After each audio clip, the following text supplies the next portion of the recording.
Hi guys, I think I'm ready to finally tell my story about how I went into an insane asylum. I've been through a lot. My mom, her soul has been through a lot, and I thought I lost my mom a couple years ago, and I was not in a good place. I was constantly at my ex-boyfriends who controlled and dominated and emotionally abused me, and I was not in a good place, and I was coming to him for help because he was a friend of mine, but he wasn't good for me at all, and I tried to stay away, but my mom was very ill, and she had a lot of things wrong with her, and we thought she had a limited time to go, so I was there worrying and aching and wondering when the other shoe was going to drop.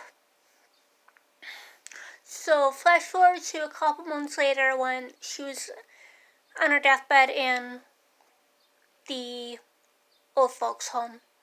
And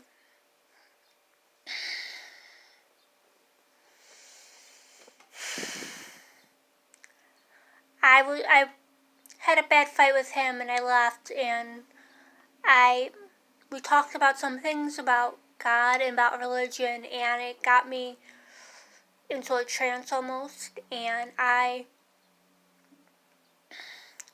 walked from his house and I was doing a soulmate. I'm into Wicca and in paganism, and I did a soulmate retrieval kind of thing, and got myself into a trance and walked to the hospital. Not to the hospital, but to the nearby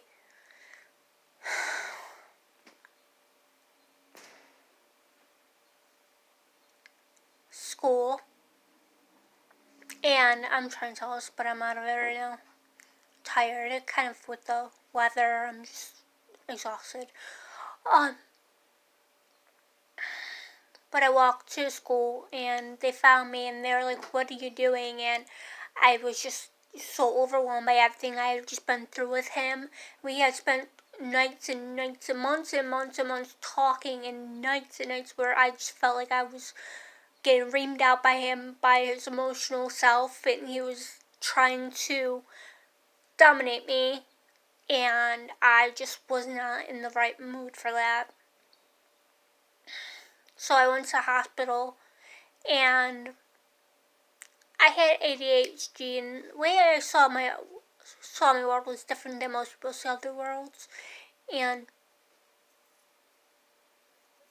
I could visualize things really easily because I'm an artist, and I was trained as a graphic designer, so I would train my mind to actually think images, and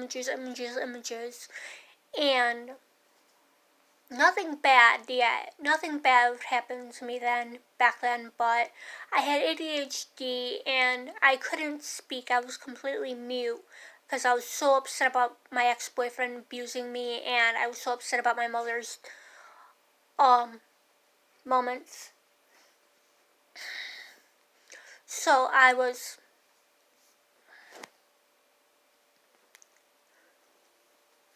dumbfounded and I couldn't talk, and they were like thinking I was mute and thinking that I had something worse wrong with me. They thought that I had catatonia, and I wasn't eating well because I wasn't fixing my own food, so I wasn't doing anything for myself. I wanted to keep on YouTube, but I couldn't I was listening to everything my ex-boyfriend was telling me, and he was like, "Don't do YouTube, don't do anything drastic, don't do anything like that, don't do anything like that." And it would have really helped me if I would stay on YouTube, because it would help me to actually deal with my stuff, because I wanted to go on a trip to Southern Ohio to get myself together and to finally have a rebirth. But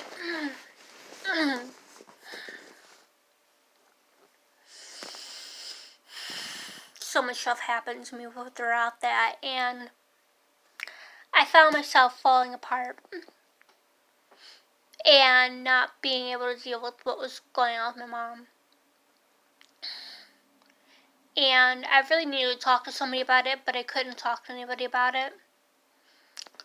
So, yeah, there was that. And then he diagnosed me with catatonia and schizophrenia, which I did not have, and he gave me a very high dosage of that medication, and I was shaking convulsively. I was so not my own self, and my sister, who I never got along with, came in and talked to me and was like, no, you need to be on this. This is you, this is you, this is you.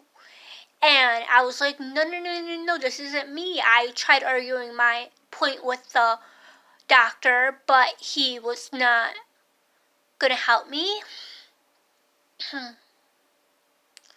So,